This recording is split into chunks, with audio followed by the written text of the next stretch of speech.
हिंदू नववर्ष के स्वागत में हिंदू चेतना समिति द्वारा 3 दिवसीय कार्यक्रम के तहत 27 मार्च को महर्षि चंद्रमा ऋषि आश्रम सिलनी और तमसा नदी के संगम पर भव्य दीपोत्सव और आरती का आयोजन किया गया। इस अवसर पर जिले भर से श्रद्धालु एकत्रित हुए और दीपों से आश्रम परिसर को जगमगा दिया। कार्यक्रम में कई महंत, संत एवं गणमान्य व्यक्ति उपस्थित रहे। साथ ही भाजपा के पदाधिकारी एवं कार्यकर्ता भी इस आयोजन में शामिल हुए। कार्यक्रम संयोजक श्रेय अग्रवाल ने बताया कि नवरात्रि के पूर्व दीपोत्सव का आयोजन कर हिंदू समाज को यह संदेश दिया जा रहा है कि हिंदू नववर्ष को बड़े उत्साह और भक्ति भाव से मनाया जाए। उन्होंने हिंदू समाज से अपील की है कि नववर्ष और नवरात्रि के हर्षोल्लास के साथ मनाएं और अपनी संस्कृति एवं परंपरा को मजबूत करें। कार्यक्रम में दीपों की रोशनी से पूरा क्षेत्र भक्तिमय वातावरण में बदल गया, जिससे उपस्थित श्रद्धालु गदगद हो उठे।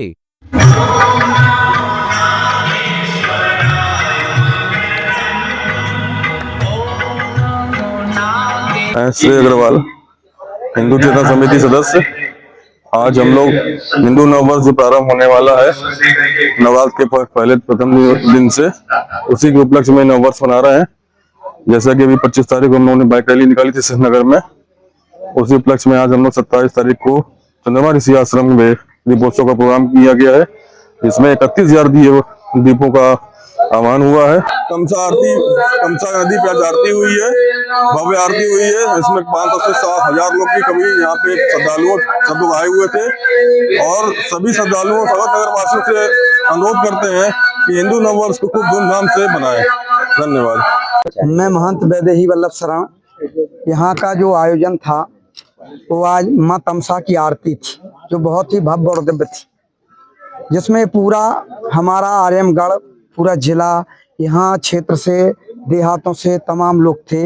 आज 31,000 दीपक एक साथ जलाए गए, जो एकदम अलौकिक लग रहा था, एकदम प्रकाश लग रहा था कि नया वर्ष का आगाज होने वाला है। और हमारे बहुत पूरा संघ परिवार और यहाँ का पूरा एक जो है भक्त परिवार, जो माँ तमसा के भक्त हैं, भगवान चंद्रमा के भक्त हैं, भगवान दत्ता जी के भक्त हैं, सभी लोग आज इस आरती में हमारे अयोध्या से संत वृंदावन से पूज्य पाराशर जी महाराज, जो बहुत ही परम विद्वान, उनका भी आगमन इस आरती में हुआ। ये हमें सौभाग्य प्राप्त हुआ। हमारे श्री मनोज जी भाई साहब, जो क्षेत्र के संपर्क प्रमुख हैं, एवं विभाग प्रचारक जी, यहाँ के जिला प्रचारक जी, संघ परिवार और सभी हमारा सनातनी परिवार, एक साथ हमको दर्शन प्रसन्न मिला। आरती देख के तो ये लग रहा था कि ऐसी अलौकिक आरती तो हमने और जगह जो तीर्थों में वहां भी नहीं देखी।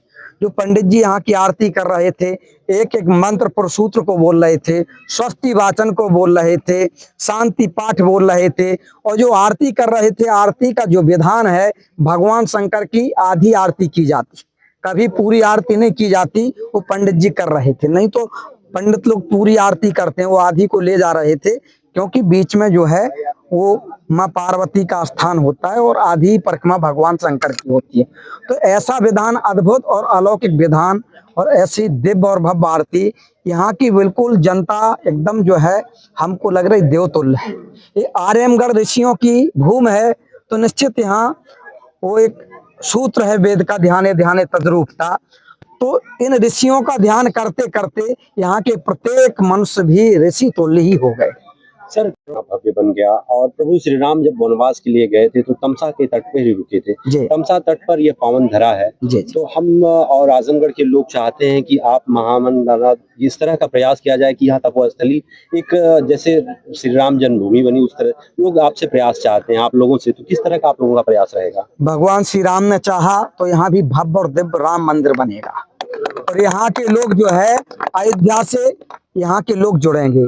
भगवान तमसा नदी पर आए थे, आज हमारे भगवान देखिए, जैसे भारतीय जनता पार्टी की सरकार आई, संतों की सरकार आई, योगी और मोदी की सरकार आई, तो भगवान अपने आप, जैसे कोर्ट ने तो दिया फैसला, लेकिन टाट से और ठाट में परमात्मा पहुंच जाते।